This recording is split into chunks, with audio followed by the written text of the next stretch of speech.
Hello everyone and welcome to a series I like to call 10-Minute Pitch. On this show, I'll be reviewing a show and trying to pitch, or anti-pitch depending on how good it is, in 10 minutes or less. Afterwards, I'll give the show a score out of 10 based on my grading criteria, and that score will determine if we'll continue to watch the show. I have a list of shows that I want to start with, but you guys are more than welcome to recommend your shows in the comments below. This week we'll be reviewing Primal, released in 2019. I'm your host Flux Guys, here's all my socials down below, and without further ado, time starts now. Primal is a show about a caveman named Spear. He's hunting fish, running from animals, doing ordinary caveman things when his entire family is killed in front of him. Man, fuck them kids, bro.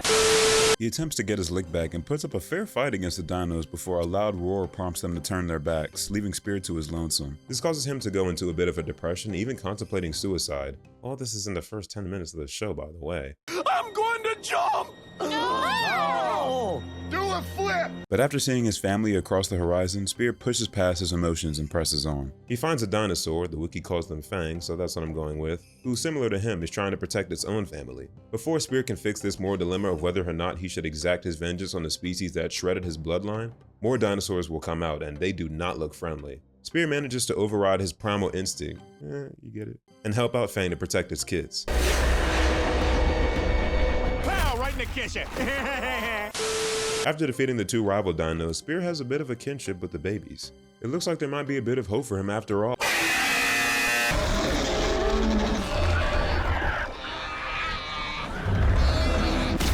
Oh, come on! Spear and Fang team up to defeat that merciless dinosaur, which they're victorious. But even after they both get their revenge, Spear on the species that killed his family and Fang on the dino that chomped up its kids like they were snacks, the two still feel a sense of emptiness. Yeah, they got their vengeance, but that doesn't undo the damage done. After Spear leaves the cave, Fang follows behind Spear, seemingly missing his company. Realizing that they're both in the same boat, the two team up to fight against the world that damned them. The rest of the show follows the misadventures of the two, watching them fight for dominance and terrorize each other, but eventually grow to appreciate and care for each other.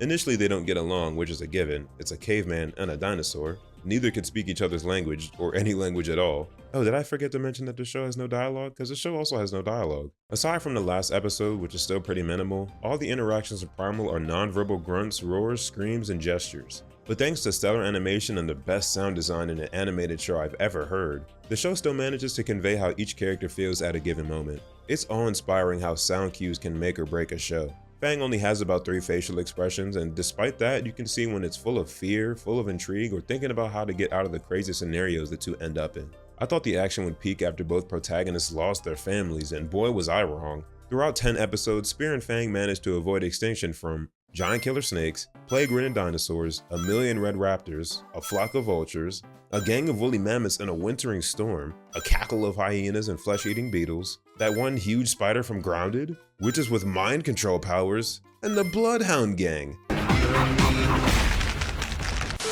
Despite having a million new threats every episode, Primal always has a creative, different sense of danger. The world of Primal is vibrant and full of wildlife.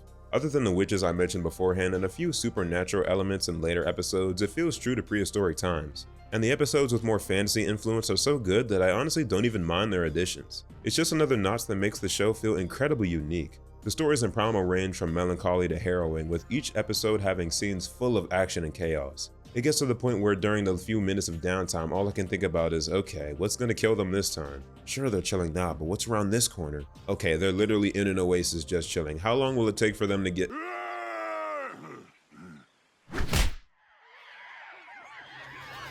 Yeah, that's what I thought. In some cases, like Terror of the Blood Moon, the episode will start with them already in high pursuit. I know it's survival of the fittest, but damn, how many ops do y'all have? Primal also delves into the early roots of morality, which is shocking for a show with such a primitive main character. After losing his family, Spear seems a lot more passive to the world around him. Even to the animals he decides to kill for his survival, like the fish he eats in episode 1 or the woolly mammoth him and Fang kill in episode 3. The latter story ends with the remaining woolly mammoths coping with the loss of the few left on Earth, something Spear respects and ceases fighting for. Let me tell you, there is a lot of brain and empathy in this caveman. The animation is unabashedly some of the highest quality I've ever seen, especially for adult animation. Max says this show is TV-14, but considering the show premiered on Adult Swim and this happens within the first minutes,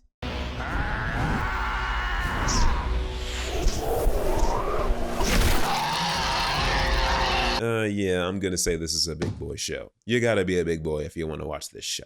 The standard for adult animation is depressingly low. Pull up any show made within the last 10 years with mixed and negative reviews, and I guarantee it looks worse than what Family Guy looked like when it first aired 20 years ago. But Primal stands out in the genre for its breathtaking scenery, fluid action scenes, and vibrant colors that encapsulate the world. It feels less like a factory-made cartoon and more of an indie project painstakingly crafted after years of process. Whoever directed or storyboarded this show must have had a lot of experience beforehand, because this almost feels like an anime.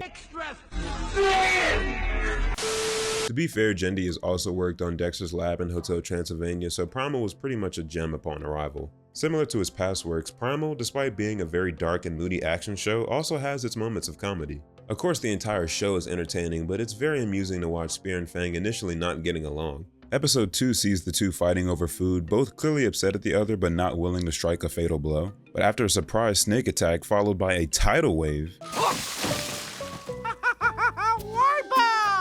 the two have to use their wits to defeat the wild Arbox. Bing, bam, boom.